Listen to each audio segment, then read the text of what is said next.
Media अभी क्या role निभा रही है इंडियन मीडिया? देखिए, लेफ्ट को नास्तिक की पार्टी कहा जाता है, इसमें कितनी सच्चाई है? घूस देके जनता को जो है सो प्रलोभन देके पैसे देके वोट को एक तरीके से खरीदा और चुनाव आयोग उसमें मदद किया।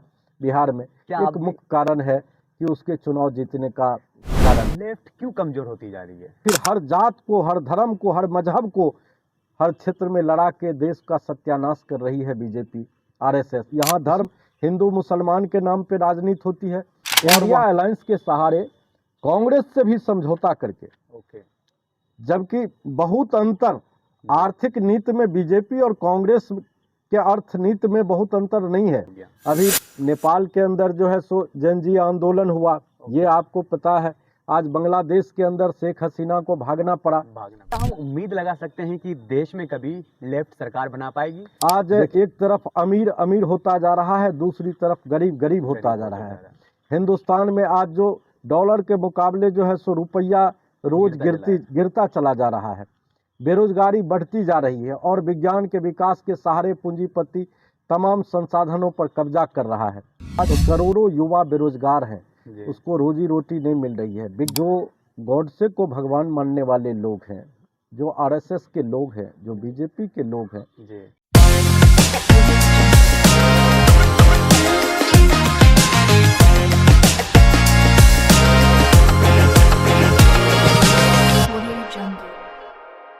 वर्ल्ड की पॉलिटिक्स की बात करें या इंडिया की पॉलिटिक्स की, इंसान दो भागों में बटे रहते हैं, लेफ्ट विंग, राइट विंग।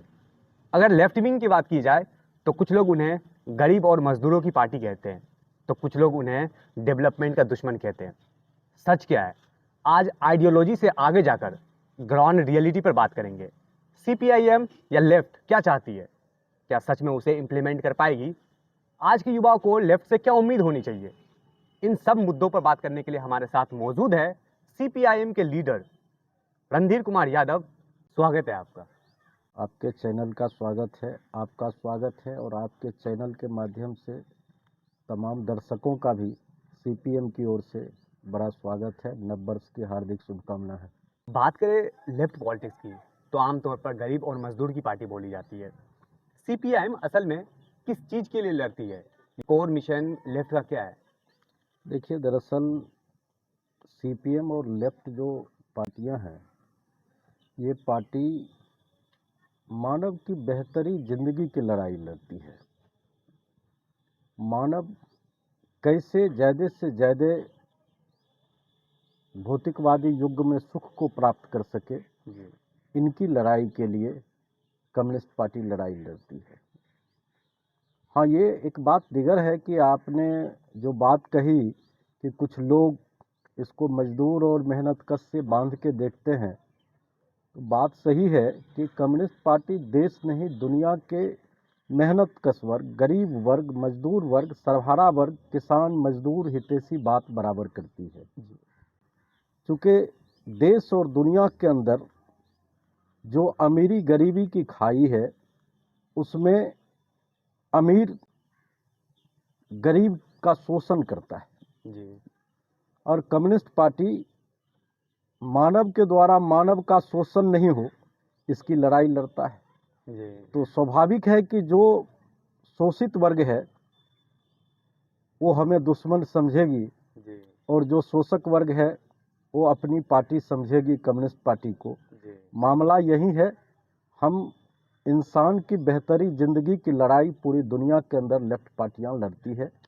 हम विचारधारा के साथ मार्क्स और एंगल्स के विचारधारा को केंद्र बिंदु बना के दुनिया के गरीब किसान मजदूर की लड़ाई हम लड़ते हैं और सबों की जिंदगी खुशहाली से चले, इसकी लड़ाई भी लड़ते हैं। ओके, आप लेफ्ट से कब से जुड़े हुए हैं? देखिए, दरअसल मैं स्टूडेंट लाइफ से ही लेफ्ट से जुड़ गया था। ओके, मैं जब इंटर पास किया, मधेपुरा में पढ़ रहा था, तभी मैं भारतीय कम्युनिस्ट पार्टी के छात्र संगठन एआईएसएफ से जुड़ गया था। ओके, और फिर छात्र राजनीति को करते, नौजवान राजनीति को करते जी। हम कम्युनिस्ट पार्टी के राजनीति को 97 ईस्वी से जी। पूरी मुकम्मल कम्युनिस्ट पार्टी के राजनीति को करना शुरू कर दिया। ओके। और यूँ कहूँ तो 99-2000 ईस्वी से कम्युनिस्ट पार्टी का हॉल टाइमर के रूप में हूँ। जी। अभी हम सीपीएम सहरसा के जिला मंत्री हैं। ओके। सीपीएम बिहार राज्य पार्टी के राज्य सचिव मंडल के सदस्य ओह। हैं और हम आज कम्युनिस्ट पार्टी के लिए काम करते हैं, उनके हॉल टाइमर हैं जी। और इस रूप में हम सहरसा के साथ बिहार के अन्य हिस्सों को भी देखते हैं। क्योंकि ऐसा होता है ना कि आजकल हर कोई सोचता है कि हम सत्ता में बने रहें, लेकिन आपने सत्ता को न चुनकर एक संघर्ष को चुना। देखिए, दरअसल ये जो संघर्ष है ना, कम्युनिस्ट पार्टी का संघर्ष मुकम्मल एक मोर्चा है। जी। मोर्चा इसलिए है कि हमारी पार्टी संघर्ष करती है तो जी। सरकार को जनता के कामों के प्रति जागरूक करती है जी। कि जनता के अधिकार ये हैं, इसके काम को इस रूप में किया जाए। जी। जी। और दूसरी बात, जब संघर्ष करते हैं तो देश के बहुसंख्य जनता को भी ये हम चेतना देते हैं कि आपका अधिकार ये है, इसके लिए संघर्ष करो। ओके। इसलिए हम संघर्ष बराबर करते हैं और संघर्ष के राह को चुनते हैं कि सरकार को भी जनता के काम के प्रति सचेत करें और जनता को अपने अधिकार के प्रति चेतना जागृत करें। ये हमारा मुख्य उद्देश्य होता है। ओके। देखिए, अगर सीपीआईएम की बात की जाए या कांग्रेस की बात की जाए, दोनों पार्टी सेक्युलर और वेलफेयर की बात करती है, लेकिन दोनों में बेसिक आइडियोलॉजी का फर्क क्या है? देखिए, दरअसल ये जो कम्युनिस्ट पार्टी है, ये कम्युनिस्ट पार्टी हम कहते हैं और ये कांग्रेस की पार्टी जो है, इस दोनों में डिमार्केशन है। ओके। फर्क है। वो कांग्रेस पार्टी आज के समय में ठीक है, धर्मनिरपेक्ष है, हमारी कुछ बातों पर सहमति उसके साथ है जी। लेकिन बेसिकली फर्क ये है कि कांग्रेस पार्टी, हम कम्युनिस्ट पार्टी के लोग किसान मजदूर आधारित श्रम आधारित लोगों के प्रति, उनके अधिकार के प्रति ज़्यादा सजग रहते हैं। ओके। और ये बात कांग्रेस पार्टियां नहीं करती है। कांग्रेस पार्टी धर्मनिरपेक्ष की बात करती है जी। लेकिन वो भी कहीं ना कहीं आके फिर जो है सो पूंजीपति वर्ग के लिए खड़ी हो जाती है। ओके। हमारा फर्क है उनसे और हम इस देश के मेहनतकश मजदूर आम आवाम जो श्रमिक वर्ग है, जो सरभाड़ा वर्ग है, उसकी राजनीति करते हैं। ओके। और वो श्रमिक वर्ग को थोड़ा सा दरकिनार करके चलते हैं। इसलिए हमारे बीच और उनके बीच हमारा सिद्धांत मार्क्स और लेनिन का सिद्धांत है। ओके। उनका सिद्धांत उनसे तालमेल नहीं खाता है। तो इसलिए दोनों का आइडियोलॉजिकल फर्क है, दोनों के बीच बड़ा अंतर है। जी। यही कारण है कि हम लेफ्ट के लोग जो है जी। सो हैं।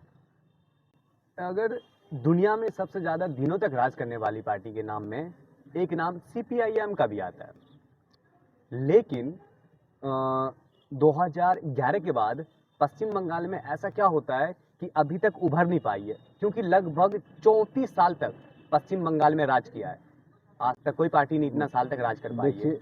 देखिए, दरअसल कम्युनिस्ट पार्टी श्रम को ज़्यादा प्रधानता देती है श्रम को, और श्रमिक वर्ग जो श्रम करके देश में उत्पादन करता है, जी। कम्युनिस्ट पार्टी उसके वैल्यू को ज़्यादा समझती है। जी। जैसे अगर आज किसान फसल उगाता है, खेती करता है, तो अटूट मेहनत के साथ अपने उत्पादन को करता है। ओके। किसान इस देश के तमाम संसाधनों को अपनी मेहनत से, मजदूर अपने मेहनत से उत्पादित करता है। ओके। और उस श्रम का उचित मूल्य उसको नहीं मिलता है। नहीं मिलता। तो कम्युनिस्ट पार्टी उसके उचित मूल्य के लिए लड़ाई लड़ता है। ओके। उसकी भागीदारी के लिए, मतलब उसके उत्पादन में बेनिफिट की भागीदारी के लिए भी कम्युनिस्ट पार्टी लड़ाई लड़ती है। ओके। बंगाल के अंदर हमने पूर्ण रूपेण भूमि संघर्ष को किया, क्योंकि अगर भूमि सुधार नहीं होगा, भूमि संघर्ष के उपरांत भूमि सुधार बंगाल में कम्युनिस्ट पार्टी की सरकार आने के बाद जो किया जी।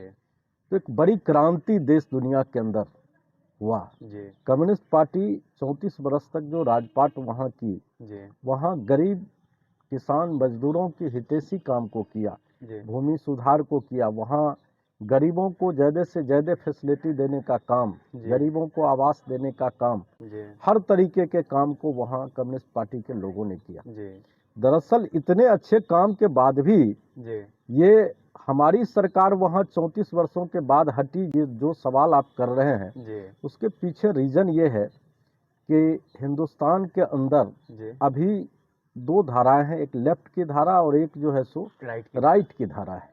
ये राइट की धारा करने वाले लोग, जी जो गॉडसे को भगवान मानने वाले लोग हैं, जो आरएसएस के लोग हैं, जो बीजेपी के लोग हैं, जी ये देश के अंदर आज धार्मिक उन्माद पैदा करते हैं। ओके अगर बंगाल के अंदर फैक्ट्रियां लग रही थी, जी नैनो कार की फैक्ट्रियां लग रही थी, जी तो उनका विरोध यही आरएसएस बीजेपी वाले लोग और ममता दीदी के लोगों ने मिलकर किया। जी और फिर जब यही कंपनी उठ के गुजरात चली गई तो गुजरात में बीजेपी की सरकार ने उसका स्वागत किया। ओके सवाल है कि एक धार्मिक उन्माद पैदा करके धर्म के नाम पर देश को, राज्य को, समाज को बांट के जो ये राजनीति करने की परंपरा है, इसमें हिंदुस्तान के अंदर जो बरसों बरसों से एक धार्मिक परंपरा के तहत चलने वाले लोग हैं, ये एक गलत ट्रेंड को लाके राजनीति में धर्म का समावेश करके सत्ता का सुख भोग करने में जो लोग लगे हुए हैं, ओके हमारी विश्वास और आस्था इसमें नहीं है। हमारी विश्वास और आस्था धर्म के प्रति लोग माने, जी हर कोई स्वतंत्र है, अपने धर्म को स्वतंत्र रूप से माने, जिसको जो धर्म अपनाना हो अपनाए, जिसको जो धर्म मानना हो माने, माने ये हमारी सोच है। लेकिन राजनीति के साथ, सत्ता के साथ धर्म को जोड़ के, सत्ता के साथ जो है सो धर्म को लाके सत्ता हथियाना, ये जो है सो काफ़ी दुर्योग है। दूसरी बात कि अभी हिंदुस्तान के अंदर खास करके हिंदी पट्टी क्षेत्रों में जी जो ये जात पात धर्म मजहब की राजनीति हो रही है, जी इस राजनीति में कम्युनिस्ट पार्टी धर्म जात पात की राजनीति नहीं करती है। हम तो दो वर्ण की राजनीति करते हैं। हम तो जो है सो वर्ग की राजनीति करते हैं। किसान है तो उसका एक वर्ग है, किसान में कोई जात नहीं है। मजदूर है तो उसका एक वर्ग मजदूर है। हम वर्ग की राजनीति करते हैं और वो जात जमात की राजनीति करते हैं। इसलिए कम्युनिस्ट पार्टी के पार्लियामेंट्री चीज़ों में आज जो है सो एक ठहराव है और बंगाल के अंदर हमें जो है सो कुछ कमजोरियां हैं, हम सत्ता में नहीं है अभी। 26 में जो चुनाव है बंगाल में विधानसभा का, क्या लेफ्ट पार्टी वहां पे फिर से सरकार में आएगी? देखिए, सरकार में आएगी या ना आएगी, लेकिन लेफ्ट पार्टी का परफॉर्मेंस अच्छा रहेगा। ओके इसलिए कि बंगाल के अंदर जी जिस तरीके से हमारे कम्युनिस्ट पार्टी के कार्यकर्ताओं के साथ दुर्व्यवहार हुआ है, सत्ता से जाने के बाद जिस तरीके से हमारे हजारों लाखों कम्युनिस्ट पार्टी के नेताओं का कत्लेआम, वहाँ पर ये ममता बनर्जी के कार्यकर्ताओं और जो ये बीजेपी आरएसएस के लोगों का है, जी तमाम तरीके के सामंतशाही और साम्राज्यवादी सोच का जो लोग है, ओके उनके द्वारा हमें मिटाने का यथक प्रयास बंगाल के अंदर किया गया कि इसका नामो निशान मिटे। जी हमारे कार्यालय को बड़े पैमाने पर तोड़े गए, कम्युनिस्ट पार्टी के नेताओं के घर को तोड़े गए, कम्युनिस्ट पार्टी के साथ कई तरीके का जो है सो दुष्परिणाम करके उनको मृत करने की कोशिश की गई। लेकिन कहावत एक बात है कि समाज के अंदर जब तक जोर जुल्म अत्याचार सितम है तो कम्युनिस्ट पार्टी को कोई मिटा नहीं सकता है। मिटाने का यही कारण है कि कम्युनिस्ट पार्टी फिर से वापस आई है। वहाँ पर संघर्षों के बल कम्युनिस्ट पार्टी अपने कार्यालय पर फिर से झंडा को लहराई है, हर गांव में अपने पार्टी यूनिट्स को खड़ा किया है, महिला समाज का निर्माण किया है, वहाँ पर छात्र नौजवान यूनिट को काफ़ी मजबूत बंगाल के अंदर किया है। जनता के सवाल को लेके जो है सो काफ़ी मजबूती के साथ बंगाल में वहाँ आंदोलन हो रहे हैं और इस उभार के बल पर जनता आज बंगाल के अंदर कम्युनिस्ट पार्टी सीपीएम के झंडों के तले लाखों की संख्या में अपने अधिकार के लिए रोड पे रहती है। तो हम ये कह सकते हैं कि 2026 के चुनाव में हमारा परफॉर्मेंस अच्छा होगा और फिर हम एक रिकवर करने की स्थिति में हम बंगाल के अंदर हो सकते हैं। ओके लैंड रिफॉर्म बंगाल में काफी एक रेगुलेशन माना जाता है। लैंड रिफॉर्म से आप क्या समझते हैं और क्या वो पूरे देश में लागू होना चाहिए? देखिए, दरअसल एक हम मार्क्स लेनिन की बात को अगर थोड़ा सा दरकिनार करके भी, अस्थिर करके भी सोचे, तो मैं आपको बताना चाहता हूं कि प्रकृति की जो चीज़ें हैं, जी जो प्रकृति की चीज़ें हैं, ये पृथ्वी, ये सूरज की रोशनी, हवाएं, जितनी चीज़ प्रकृति की हैं, जी तो जब आज सूरज की रोशनी सबों के लिए है, जी हवा सबों के लिए है, तो ये पृथ्वी भी प्रकृति का एक अंग है, ये सबों के लिए क्यों नहीं होगा? क्यों नहीं होना चाहिए? क्यों नहीं होना चाहिए? अब एक आदमी के पास हजारों करोड़ों एकड़ जमीन है जी और एक आदमी के पास बसने के लिए जमीन नहीं जमीन है, नहीं है। उसको बासडी की जमीन नहीं है, तो क्या ऐसा कानून होना चाहिए?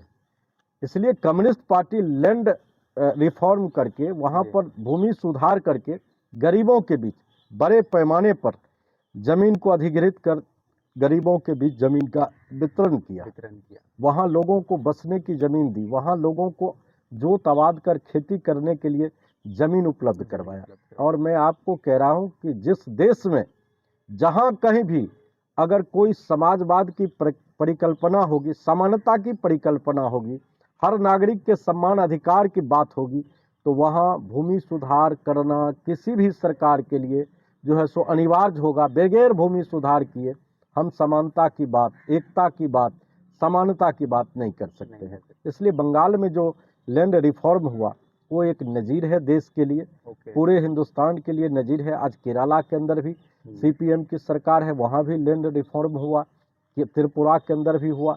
जिस जिस राज्य ने भूमि सुधार को लागू किया, वहां पर जो है सो बहुत कुछ है। आज बिहार के अंदर क्या है, भूमि सुधार, डी बंदोपाध्याय को कमीशन बैठा के बिहार की सरकार भूमि सुधार की ओर बढ़ी, लेकिन यहाँ का जमींदार और सामंतशाही लोग उसको ठंडे बस्ते में डाल दिया। उस रिपोर्ट को आज अगर वो रिपोर्ट लागू होता तो यहाँ भी संभव था कि भूमि सुधार लागू हो सकता था, जो नहीं हुआ। और आज जितनी भी केस मुकदमा न्यायालय में दायर हैं या थाने में केस दायर हैं, उसका 50+ % केस तो मैं दावे के साथ कह सकता हूं कि जमीन से संबंधित ही है। इसलिए बिहार का भी तगाजा है, अगर कहीं कम्युनिस्ट पार्टी का राजपाट हुआ तो भूमि सुधार कानून बिहार में 100% लागू करेगी सरकार, कम्युनिस्ट पार्टी की सरकार।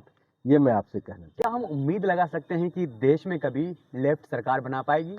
देखिए, एकदम उम्मीद लगाइए आप, चूंकि जब कोई चीज अति हो जाता है, जी अंग्रेजी का एक कहावत है, excess thing is very bad. Okay कोई चीज जब अत्यधिक अपने सीमा से ऊपर चला जाता है, पानी अगर सर के ऊपर चला जाता है, तो फिर कुछ न कुछ परिवर्तन होता है।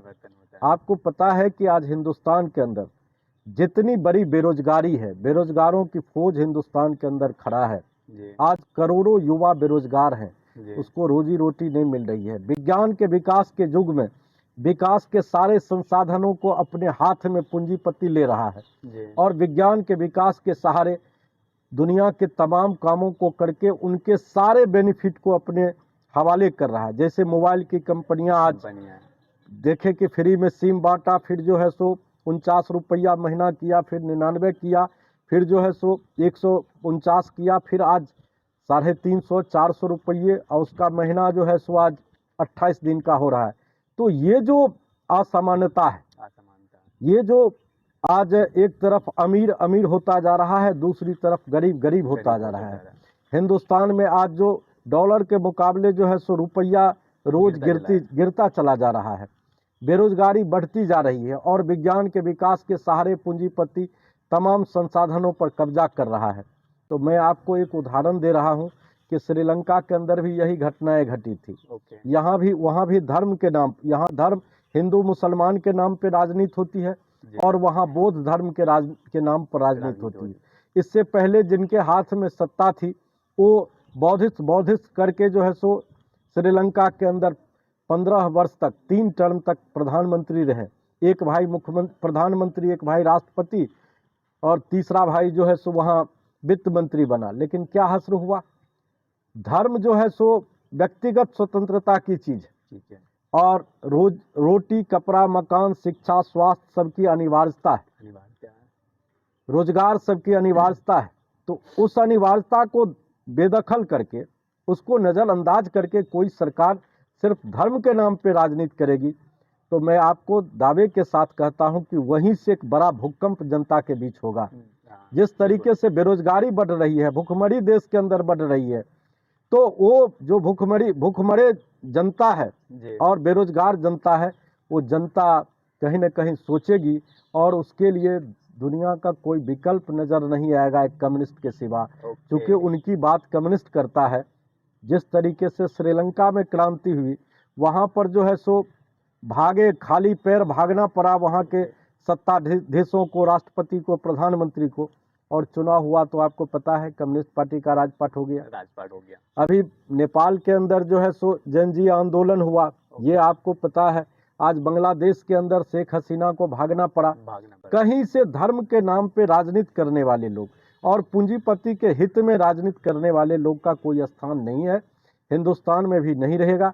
निकट भविष्य में आप देखिएगा कि हिंदुस्तान के अंदर भी अभी नहीं दिखाई देने वाली कम्युनिस्ट पार्टी की सरकार कहीं मात्र केरल में है। वो हिंदुस्तान के अंदर भी रिफॉर्म करेगा, जनता क्रांति करेगी, और क्रांति जब भी होगा तो लाल झंडे के नेतृत्व में ही क्रांति होगी। इसलिए हिंदुस्तान में भी बहुत दिन नहीं है, यहाँ भी राजपाट कम्युनिस्टों का होगा। हम लोग ये सोच के आज कम्युनिस्ट पार्टी का संघर्ष कर रहे हैं। एक बात बताइए, लेफ्ट इंडस्ट्री को डिस्करेज करती है, लेफ्ट के पास क्या रोजगार का साधन है, क्या उसके पास solution है? देखिए यही बात है कि हम जो है सो निजीकरण के क्षेत्रों में विश्वास नहीं रखते हैं। ओके, हमारा ये विश्वास नहीं है कि आज अडानी अंबानी के हाथ में पूरी देश की संपत्ति चली जाए। हम कह रहे हैं कि फैक्ट्रियां खोली जाए, उद्योग लगाए जाए, तमाम तरह के कामों को किए जाए, लेकिन सार्वजनिक रूप से किए जाए, सबों के लिए किए जाए, सरकारीकरण किए जाए, राष्ट्रीयकरण किए जाए उनके। आज वन नेशन वन इलेक्शन की बात हो रही है, लेकिन आज वन नेशन सरकारीकरण की बात, राष्ट्रीयकरण की बात नहीं हो रही है। आज जो है सो अगर कहीं एनटीसीपी खोलना है तो अडानी खोलेंगे, हवाई अड्डा लेना है तो अडानी के हाथ बिकेंगे, रेलवे लेना है तो जो सरकारीकरण है वो जो है सो अडानी अंबानी के हाथ जाएंगे। हम इसके विरोधी हैं। हम इंडस्ट्रियल और औद्योगिक क्षेत्र के विरोधी नहीं है। हम तो चाहते हैं कि सरकार जो है सो अपने हाथों में सारी चीज़ों को ले, देश की सारी संपत्ति सरकार अपने हाथ में ले ले और सारे लोगों को जीने लायक अधिकार दे दें, रोजगार का गारंटी दे दें, पढ़ने लिखने, भोजन, वस्त्र, आवास, शिक्षा, स्वास्थ्य, पानी, बिजली, रोजगार की गारंटी सरकार दे दे। तो ये जमीन तो सरकार की है, सरकार रखे। हम इसके पक्षधर हैं। हम ये कतई नहीं है कि उद्योग धंधे नहीं लगे, हम उद्योग धंधे के पक्षकार हैं। हाँ, लेकिन पक्षकार हैं कि वो राष्ट्रीयकरण हो, सरकारी हो, सबों का उसमें अधिकार हो, प्राइवेट हाथों में नहीं जाए।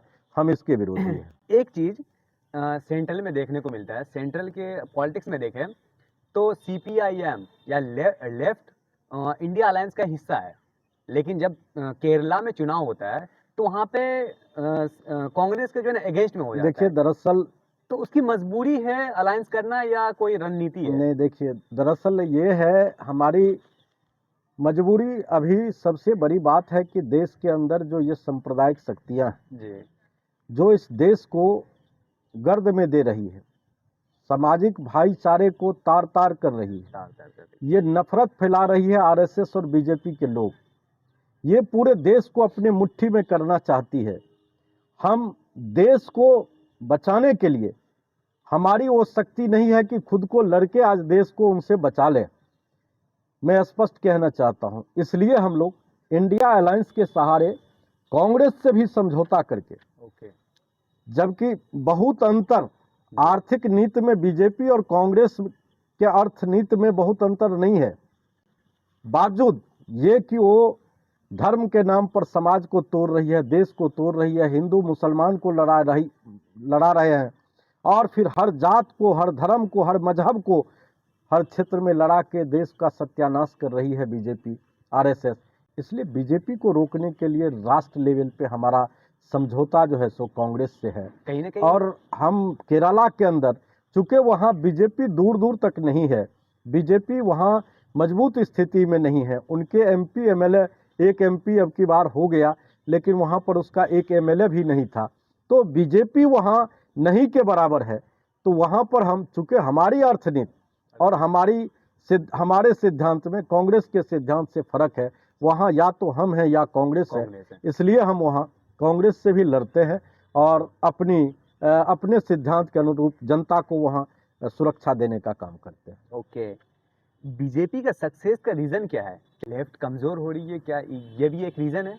देखिए, एक ये रीजन तो है कि लेफ्ट कमजोर होगा तो कोई न कोई धार्मिक सांप्रदायिक पार्टी मजबूत होगी। लेफ्ट अगर कमजोर होगा तो राइट मजबूत होगा, ये बात सही है।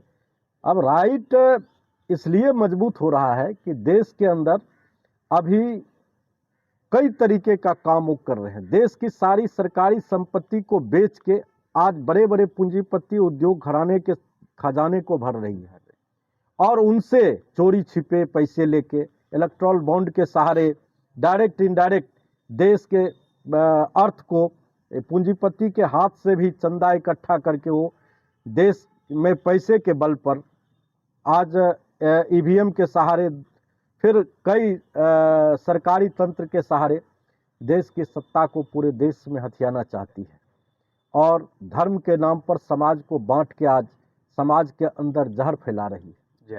आज ये मैं पहले भी कहा आपको कि हजारों वर्ष से जो हमारे देश के अंदर, हजारों लाखों वर्ष से जो एक धार्मिक भावनाएं हमारे देश के अंदर है, उनको भड़का के ये सत्ता में जो है सो बने रहना चाहती है और ये काम कर रही है। कभी लव जिहाद के नाम पर, कभी 3 तलाक के नाम पर, कभी देखिए आप सीए के नाम पर, कभी एनआरसी के नाम पर, क्या क्या ये रातें हैं। 12 बजे रात को भी कौन कौन से कानून ला के देश के अंदर क्या क्या कर रहे हैं। तो आज देश की जनता को गुमराह करके और ठग के उनके मूलभूत समस्या को दरकिनार करके आज ये सत्ता में है। ये बहुत दिन तक खेल चल नहीं सकता है, क्योंकि लोगों को मूलभूत आवश्यकता की पूर्ति चाहिए। उसको भोजन, वस्त्र, आवास, शिक्षा, स्वास्थ्य, पानी, बिजली, रोजगार चाहिए। और जब इस पर बहुत आंच पहुंचेगा तो इनकी सत्ता भी जाएगी। ये बात है, इसलिए आज ये देश के अंदर जो है सो सर्वाइव कर रही है। बिहार इलेक्शन रिजल्ट को देखकर आपको कहाँ लगता है कि इंडिया अलायंस से चूक हुई है कि ऐसा नतीजा आया? देखिए, इंडिया अलायंस से चूक का सवाल है कि क्योंकि आप भी एक हिस्सा है इंडिया अलायंस का। हिस्सा है। इंडिया अलायंस के अंदर जो है सो एक बात तो हुई कि हम लोगों के यहाँ जो है सो सीटों का तालमेल पूर्ण रूपेण एक तरीके से कहिए तो 12-13 सीट पर तो हुआ नहीं। कहीं कम्युनिस्ट कांग्रेस तो कहीं कांग्रेस आरजेडी, कहीं जो है सो वीआईपी, कहीं आरजेडी।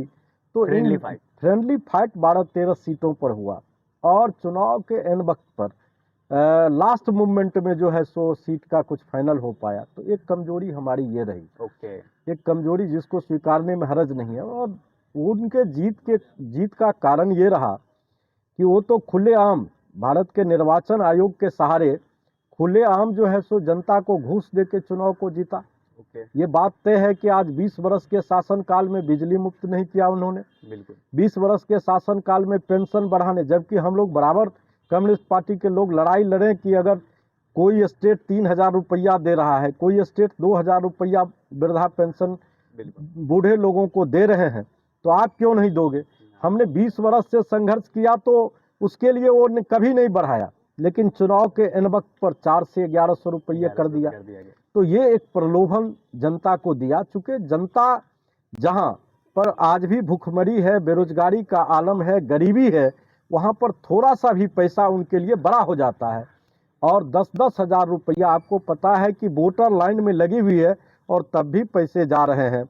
ये जीविका दीदियों के सहारे नीतीश की सरकार ने जो है सो ये पैसे दे के बूथ पर भी मैनेजमेंट किया। और मैं कह रहा हूं कि ये निश्चित तौर पर सारे का सारा जो है सो ये घूस दे के जनता को जो है सो प्रलोभन दे के पैसे दे के वोट को एक तरीके से खरीदा और चुनाव आयोग उसमें मदद किया। बिहार में एक मुख्य कारण है कि उसके चुनाव जीतने का कारण है। क्या आप भी मानते कि वोट चोरी होती है? वोट चोरी तो इसी को कहते हैं कि पैसा दे के खरीद लो। कि ये तो चोरी से ज्यादा अपराध है ना कि खरीद के डकैती, डाका डाल दिया उन्होंने वोट के प्रति। जो जनता सजग जनता नहीं है। आज जो भूखी जनता है, बेरोजगार भरी बिहार की जनता है, इस जनता को पैसे का लालच देके वोट को खरीदना, वोट चोरी क्या, वोट डकैती है। और वोट डकैती करके उन्होंने चुनाव को जीता है, इसमें नो डाउट, ये बात है। लेफ्ट विंग में युवा बहुत दूर दूर तक नजर नहीं आते। क्या है कि अभी लेफ्ट जो है ना युवा को आकर्षित नहीं कर पाती है? देखिए, ये अभी पूरी दुनिया में पूंजीवाद अपने पराकाष्ठा पर है। पराकाष्ठा पे। और आज के युग में हर नौजवान अगर एक गाड़ी वाले को, एक 4 व्हीलर वाले को देखता है तो उसकी परिकल्पना होती है कि हमें भी गाड़ी 4 व्हीलर हो। गाड़ी 4 व्हीलर। और जो नौजवान आज के तारीख में आज बेरोजगारी का दंश झेल रहा है, उस नौजवान को आज बेरोजगारी के खिलाफ संघर्ष में जाने की जरूरत है। उनके शिक्षा के अधिकार को छीने जा रहे हैं, स्कूल कॉलेज का प्राइवेटीकरण किया जा रहा है, यूनिवर्सिटी को बेचे जा रहे हैं। उनके खिलाफ जाने का, उसको आज लड़ाई लड़ने की जो आवश्यकता है, तो कहीं ना कहीं आज देश के अंदर धार्मिक उन्माद में उस नौजवानों को भी फंसा के आज देश की मुख्य विचारधारा से उस नौजवानों को अलग किया जा रहा है, वंचित किया जा रहा है। ये देश के लिए काफ़ी गहरी संवेदना देने वाली बात है कि पढ़ा लिखा इंसान, नौजवान भी आज अपने राह पे नहीं है। उनको निश्चित देश के विकास के साथ, देश के भविष्य के विकास के साथ, सोच के साथ खड़ा होना चाहिए। जो आज व्यक्तिगत सोच के साथ वो खड़े हो रहे हैं, ये देश के लिए दुर्योग्य है। हाँ, नौजवानों का फौज मेरे पास भी है। बंगाल के अंदर जाइए, आज वहाँ पर जो है सो हमारे कई नौजवान लीडर हैं और उसके सहारे आज 10 लाख नौजवान रोड पे उतरते हैं। यहाँ भी हमारे साथ भी नौजवान हैं।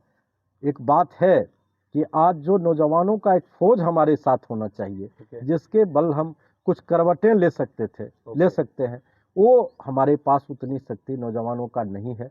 इसको हम एक्सेप्ट करते हैं। और ये पूंजीवादी पार्टी आज नौजवानों को झुंझुना दिखा के जो है सो नौजवानों को अपने गिरफ्त में ले रही है। ये काफ़ी दुर्योग की बात है। लेफ्ट क्यों कमजोर होती जा रही है? देखिए, लेफ्ट कमजोर अगर संसदीय प्रणाली के तरीके से सोचिएगा, चुनावी दृष्टिकोण से सोचिएगा, तो हम कमजोर हो रहे हैं। लेकिन अगर हमारे सांगठनिक ढांचे को देखिएगा, आंदोलनात्मक स्थिति को देखिएगा, तो हम कमजोर नहीं हो रहे हैं।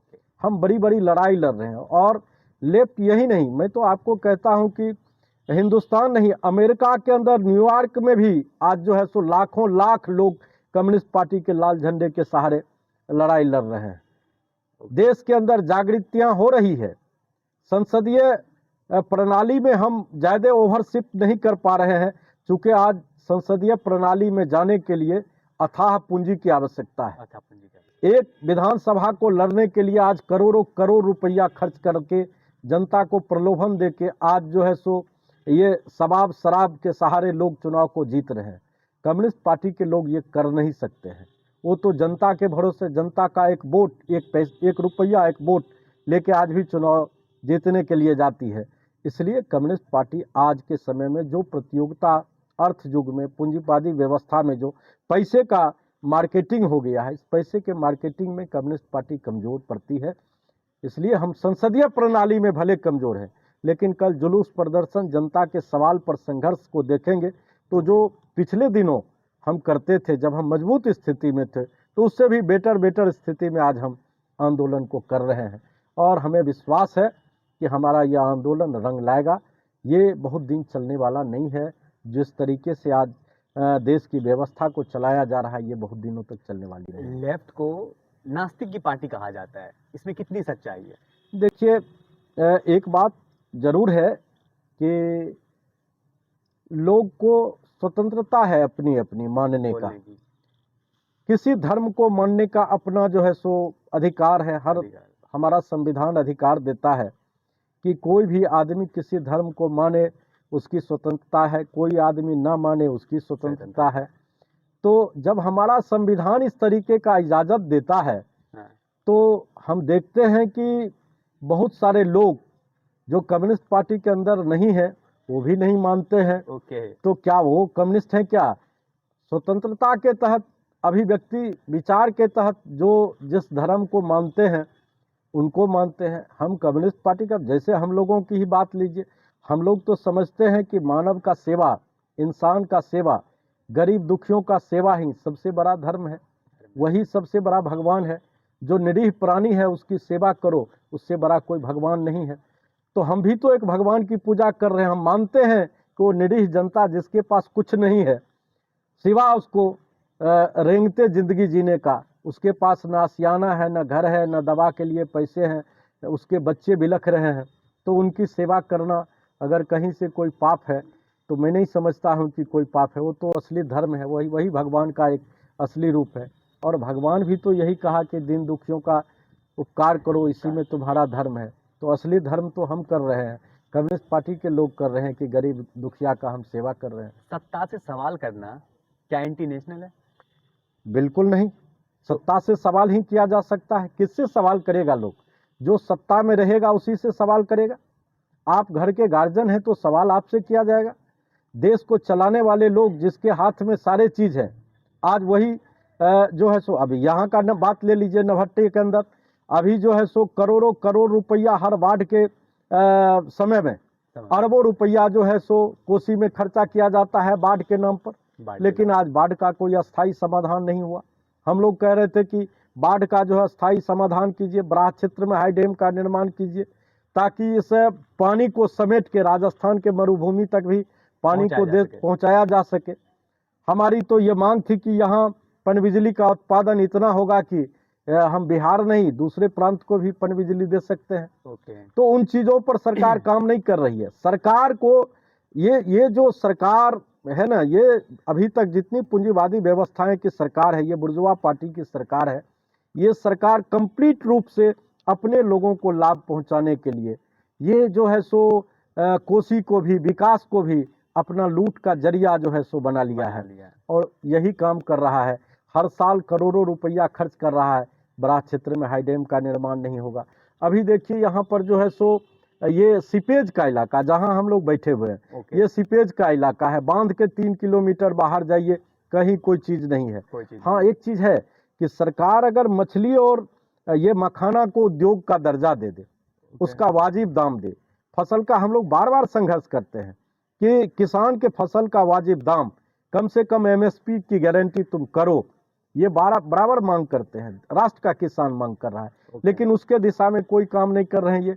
अगर आज इस सीपेज के पानी को अगर एक चैनल का स्वरूप देके बड़ा यहाँ से लेके नवहट्टा से लेके अगर सुलिस गेट कोपड़िया में गिरा दिया जाता है तो यहाँ पानी का जमाव नहीं होगा, मछली का उत्पादन अच्छा हो सकता है, मखाना का उत्पादन अच्छा हो सकता है। काला हीरा के नाम से प्रचलित है ये मखाना। अगर इसको उद्योग का धंधा दे दिया गया तो मैं आपको विश्वास के साथ कहता हूं कि यहाँ का किसान जो है सो कहीं मजदूरी करने के लिए बाहर नहीं जा सकता है।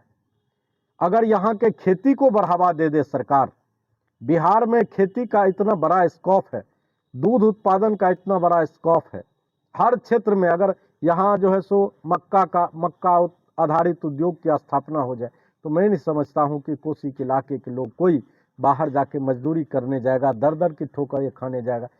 सरकार ऐसा कर नहीं रही है।